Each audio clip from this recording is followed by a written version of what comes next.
And magandang hapon na naman sa ating lahat and welcome naman sa ating channel, Ang Buhay Ko sa Israel. So sa video na ito mga kapatid, bibigyan ko lang ulit kayo ng update doon po sa Gaza. So marami po kasi nagsasabi na hindi tumutulong yung Israel sa mga civilians. Actually, Israel are helping civilians even sa hospital. Sa Shifa Hospital, hindi pa nila pinapasok. They're still waiting for the civilian na lumabas. Kasi nga, isa sa pinakamalaking taguan, no, yung pinaka-main ay doon po sa Shifa Hospital, isang pinakamalaking hospital sa Gaza. And they're still waiting sa mga civilian doon to go out kasi nga alam nila na madadamay ito. So Israel don't want civilians na madamay. Yung mga Hamas lang yung gustong idamay yung mga civilian na ito. But syempre there are some professionals, doctors na ang pinaka-purpose naman talaga nila is to help those babies, those injured people doon po sa hospital. Yan naman yung pinaka-life nila kaya hindi sila nakakalis doon. But Israel right now are helping. They extend their help doon sa mga doctors, sa mga bata, and para mailipat lang sila ng maayos. In fact, during this time, ay nag-organize yung IDF mga kapatid to transfer incubators to sa mga premature babies at the Shifa Hospital. Kasi nga pag sabi na premature, pinanganak sila na hindi sa tamang month. So kailangan na i-incubate kasi kulang sa days yung mga bata na ito. But syempre, dahil andun pa sila sa hospital, so the IDF are giving their best. They transfer na magbigay sila ng incubators para sa mga bata na yon. Nagbigay nga rin sila ng fuels pero yun nga, the Hamas are still holding yung hospital na ito and ayaw nilang ibigay yung offer ng Israel. But right now mga kapatid, patuloy po na nagko-communicate yung Israel, yung pinaka-spokesperson ng Israel sa Gaza doon sa hospital. Nakakausap niya doon yung mga leader sa hospital, yung pinaka-main ng hospital, and they are extending their help lalo na sa mga bata doon na nadadamay sa ganitong gulo. So kung titignan natin mga kapatid, Israel are not against civilian doon.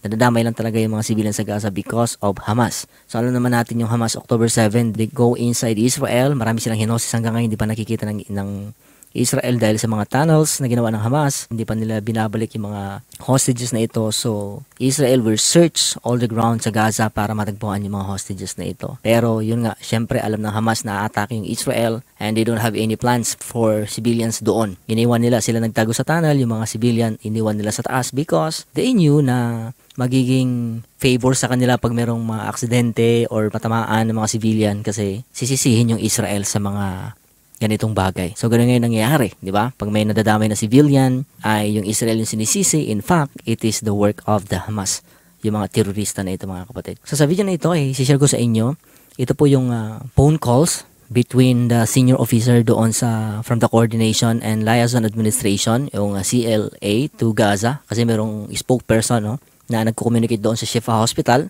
yung director doon ng Director General regarding medical assistance and evacuation of the hospital. Kasi matagal na sinasabihan ng Israel na mag-evacuate sa hospital unti-unti kasi nga they are going to seize under ng hospital, and doon yung pinaka-main na lungga ng mga Hamas na ito. But there are some hospitals na napasok mga kapatid. Yung isa ay may nakita sila sa ilalim na taguan talaga ng Hamas, and may nakita sila ng mga sign na noong October 7, ginamit din yung lugar na yon na napuntahan ng mga hostages. May mga hostages na nadala din doon sa hospital. They saw a lot of guns, parang supermarket doon sa ilalim ng hospital. But syempre, Israel believe na dito mismo sa Shifa, mas malaki ito na taguan ng mga Hamas na ito. And even US already confirmed na meron talaga doon. That's why Israel, hindi po nila binabomba yung hospital because there are so many people there inside. They are waiting na ma-evacuate ito na maayos. So, ito po yung phone call na ito. Ang Israel, they're extending their help na kung ano yung pwedeng maitulong doon sa loob ng hospital sa mga bata na nahihirapan ngayon dahil sa gera. So sabi dyan, IDF coordinates transfer of incubator from Israeli hospital to Shifa Hospital in Gaza for humanitarian aid. So gusto nilang bigyan ng kasi narinig nila na mayroong mga premature baby doon sa hospital. A recorded phone calls between senior officer from the coordination of liaison administration to Gaza and the director of Shifa Hospital demonstrate the coordination and collaboration between parties involved in facilitating the transfer. So, nagko-contact talaga yung Israel. They want to extend help kasi nga, alam naman natin that these civilian ay nadadamay lang sa mga kagagawa ng mga Hamas na ito. And they don't care. Di ba? Kinuha pa nga nila yung fuel ng hospital na dapat para sa mga civilian na ito. So, pakinggan natin mga kapatid yung pag-uusap ng coordinator na ito sa Israel at yung pinaka-head administration or head director doon po ng Gaza Hospital.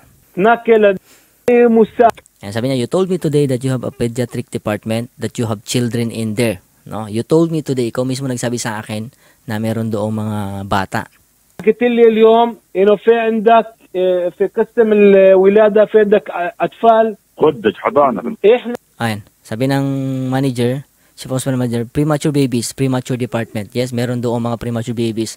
Isinilang na wala sa tamang araw, week. So, kailangan talaga ng incubators. خدج حضانه. احنا جاهزين اي مساعده اذا Ayan.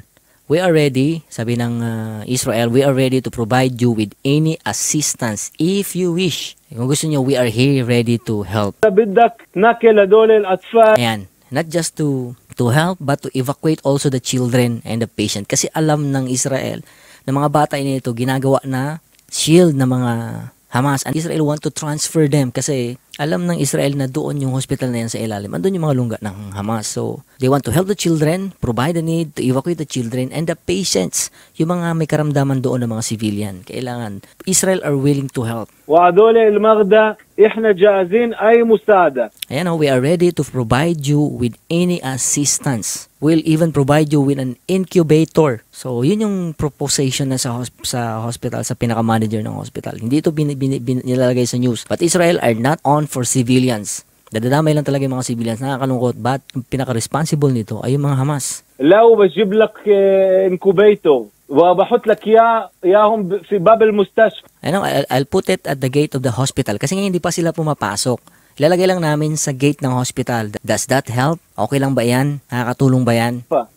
بيعطيك مساعده. بيعطيني مساعده بس Sabi niya, yes, it helps. Sabi ng manager, ng Shifa Hospital manager, yes, it helps. بيعطيني مساعده بس. حكيت لي انه في 37 Yes, you said I have 37 today, right? اليوم صح؟ 37 Yan, meron bang 37? 37 na mga, I think, premature babies na ito. Meron ba? Sabi niya, tama ba ako? 37 yung kailangan nyo ng incubator? 30 صحيح. اوكي Ayan, okay. Sabi niya, yes, 37. Sabi ng Israel, okay, let me see what I can do. Titingnan namin kung ano yung magagawa namin. خليني اشوف ايش بقدر اعمل. غير الانكوبيتورز بدك Ayan, beside the incubator, do you want anything else? Meron pa ba kayong kailangan dyan? Kasi nga hindi nila alam yung sitwasyon doon. Hamas they get already everything, the medicine and the fuel. So, ang makakasagot nito, yung pinaka-manager mga kapatid ng hospital. كمان اشي Do you want غير anything else? تنفس اصطناعي معهم. There are a few children who need respirators. Siguro nahirapang huminga. So, they need oxygen. Yan yung sabi ng في Shifa كم واحد manager. كم طفل بدهم اي تنفس اصطناعي كمان اكسجين يكون موجود. اوكي يعني قصدك 37 Okay, did you mean 37 incubators and 37 breathing machine? Yung pang ano para makahinga sila. انكوبيتورز و37 اكسجين. Respirators. نعم ولو جاء تنفس Yes, but for breathing machine. اصطناعي 4. أربعة نعم. للأطفال For للأطفال. children, sabi niya, para ba to sa mga bata? للاطفال Yes. طيب أنا Ayan. بشوف من طرفي Okay, sabi ng Israel, I'll check how I can help regarding the incubator and the oxygen para sa mga bata. كيف بقدر أساعد بالموضوع الانكوبيتورز والأكسجين. وانا وظيفتي كمدير مستشفى Ayan o, my job as the hospital director general, ang trabaho niya وانا bilang وظيفتي كمدير director مستشفى اني احافظ على الجرحى is to keep the injured. Maganda naman yung trabaho niya, the patient and the children safe. That's my only job at the hospital. Kaya nga nandun siya. والمرضى والاطفال. هاي وظيفتي في المستشفى وفقط. وأنا بس And then sabi ng Israel, I'm just calling to help you. So kita nyo extend ng فيك Israel عشان mga kapatid. أساعدك. أي شيء بعد كل الظروف الصعبة. Ayan, anything, meron pa ba? Despite all the difficulties, whatever I can do, I will try to help. So ano pa yung mga kailangan nyo dyan? Hanggang kaya namin, tutulong kami. اللي para sa تحت mga إمكانياتي أنا راح أحاول أساعدك عشان نحمي I know, I will help you to protect the injured and the patients. الجرحى والعيانين والمصابين. تمام والطواقم الطبيه ايضا. Ay, okay. And also the hospital staff, we are doing our best. So, sa mga طبعا والنازحين. of course, sabi niya. طبعا نعم. طبعا أنت حكيت لي اليوم إنه Ay, nakita niyo mga kapatid, Israel are continually connecting sa hospital na ito to leave and to evacuate, and they want to help to leave the place, to evacuate the place, and to help the children na nanadamay sa ganitong kaguluhan. Lalo na yung mga patient, may mga problema, and they want to extend their help. But they need to leave the hospital. They are waiting kasi nga, they need to attack yung ground ng hospital na ito because nandun yung mga Hamas na nagkukulong, nagtatago. So, but now, they are still waiting for the civilian na maingatan. And syempre, mayroon mo na po mga access. Sabi nila piniprevent daw ng Israel. May mga nababasa ko na comment na piniprevent daw ng Israel yung mga civilian to leave. Hindi po piniprevent ng Israel. Actually, there are two borders sa Gaza, mga kapatid. Yes, ang isang border going inside ng Israel, naka-close na ito, mga kapatid. But there are border in Egypt, yung Rafah. So, kung merong karapatang mag-close doon, mga kapatid, it's not Israel, it's Egypt. Egypt has the command there in Rafah border kasi nasa kanila yun. Once na inopen nila yung border, gawin yun sa Egypt, hindi sa Israel. But praise God kasi may narinig ako na yung mga ibang kababayan natin doon sa Gaza naka-uwi na. But yun nga, mga Pilipino lang. So kasi hindi naman sobrang dami yung mga Pilipino doon sa Gaza. May mga nakapag-asawa doon. So tinutulungan sila ng ating Philippine Embassy rin. And meron din akong friend na pinag-pray namin na pag-pray yung friend niya doon sa Gaza na nadamay sa ganitong kaguluhan. So, I hope and pray. Sabi niya sa akin kanina, nandun na sila sa border. So, hoping na ilipad sila na maayos doon sa Pilipinas. But Israel are not preventing. In fact, Israel gave access point from north to south. Yung mga safe passage para sa mga civilian. Para hindi sila atakihin ng mga Hamas na ito. Kasi nga, Hamas is the one who are preventing the civilian to go out the place. Kasi nga, kung wala ng mga civilian sa place na yon, Israel can do their job well, no? Kasi kung walang civilian, they can do anything para masadsad yung lupa doon sa north part. But they have civilian. Ayaw talaga ng mga Hamas na ito. So, kasi nga, mawawala in disguise nila. Many disguise as civilians and other, ano pa yung mga pangloloko nila. So, open, nasa Egypt yan, mga kapatid, kung bubuksan nila yung border.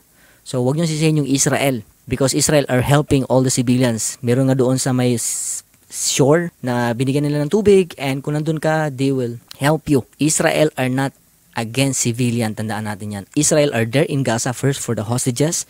Ibalik ng mga Hamas yung mga hinostage nila sa Israel. Pangalawa, they are there, mga kapatid, for the Hamas. Hamas lang talaga. They want to destroy all the Hamas facilities and even those people na pumasok sa Israel. So yan lang yung update natin, mga kapatid. Salamat, no? Keep on sharing our video and let's continue to pray for Israel and even sa mga civilians doon sa Gaza na nadadamay, mga kapatid, sa gulo na ito. See you again. Bye-bye.